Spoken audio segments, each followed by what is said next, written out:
Hello, this is Stacy from Truly Majestic. Today we're going to be making this blanket, and the blanket kit is on our website. I've used 10 kilos of white eider top, and it's a nice creamy color. The first thing we're going to do is felt up our wool roving, and that makes it super strong, bouncy, and prevents it from shedding. We want to do that just by spritzing some water on it, and then rolling it over a towel. Wool felts by friction, so rolling it over a towel works, rolling it between your hands works. You can also sit down in a chair and roll it across your legs with a towel in your lap to do that.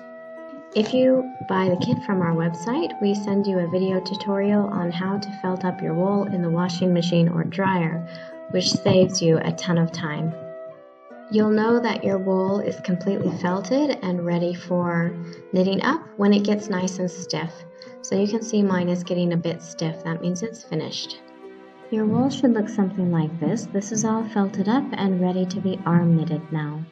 We're going to do a really super easy cast on, and we do that simply by tying a slip knot, putting our hand through the knot, through the loop, and pulling the yarn through it to make a new loop. Then slide our hand through that loop and pull through.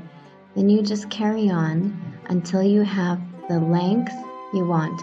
Now, however long you make this cast on will determine how wide your blanket is. So however wide you want your blanket, that is how long you need to make this particular cast on stitch. Now for mine, I'm doing a blanket that I want to use as a mattress topper as well in the winter time.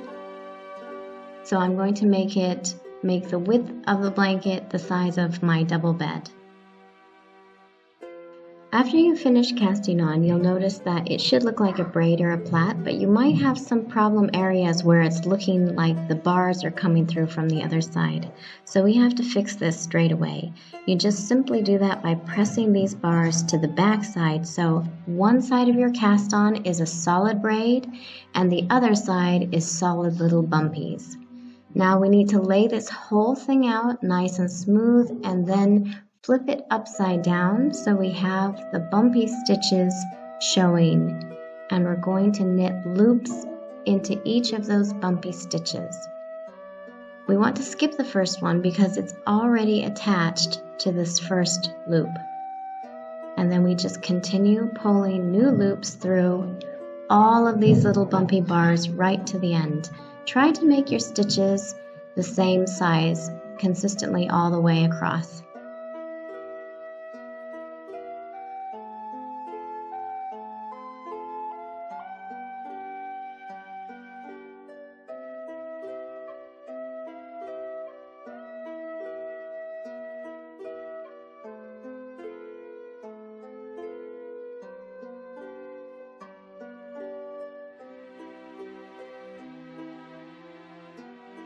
So we have all of the little loops in now, and you need to flip your cast on the other way around. So we have the braid in the front and the bumpies in the back.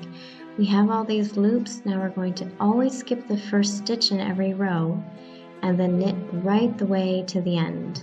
So we pull our yarn from the back of the loop to the front, all the way across till all the stitches are knitted. Make sure your loops aren't twisted this way or that way. They need to be open, nice and neat, or you'll have some ugly bits if you don't watch out for that.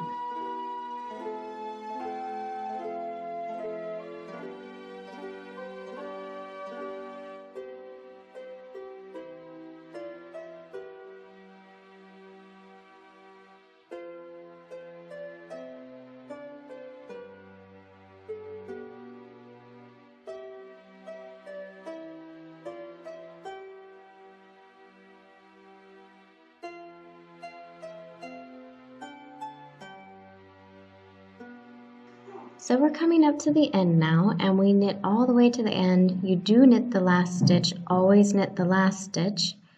So we're going to knit this one, and then we're not going to knit the same thing again because it'll be the first stitch of the next row. So we just skip that one and go straight back across the row, do exactly the same thing, pull the loop Pull the yarn from the back of the loop to the front, and if you have any bits that are falling off, just felt them between your hands, give them a good roll, spritz it with water, and it should stick on pretty good.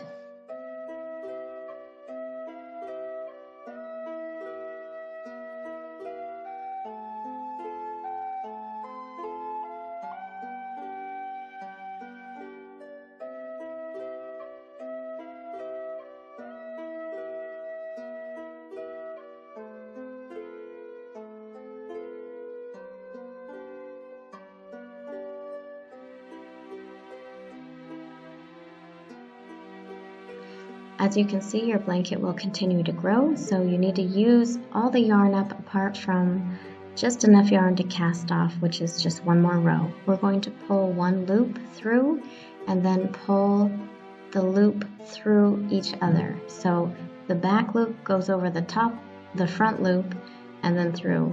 So pull one loop through like you're normally knitting, and then push the loop you've just made through the center of the loop behind it. And this kind of cinches off each loop and tucks it down, and that's your cast off row. I'll let you watch more casting off. You do this the entire blanket until the end, until you have one single loop left.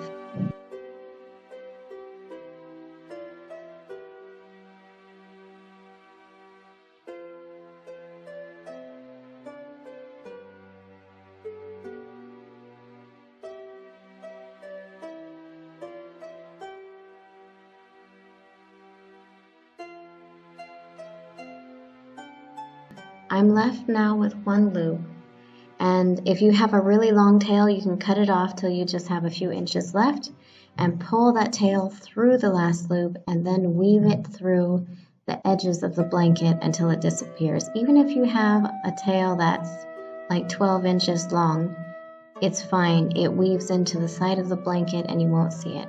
So this is what my completed blanket looks like. It's really thick and fluffy. It looks like this on the other side, and if you fold it in half, you can use it as a mattress topper, and it's really amazing to sleep on. It's so breathable. I hope you enjoyed this tutorial. The full kit can be divided into different size blankets, so you can have one extra large blanket.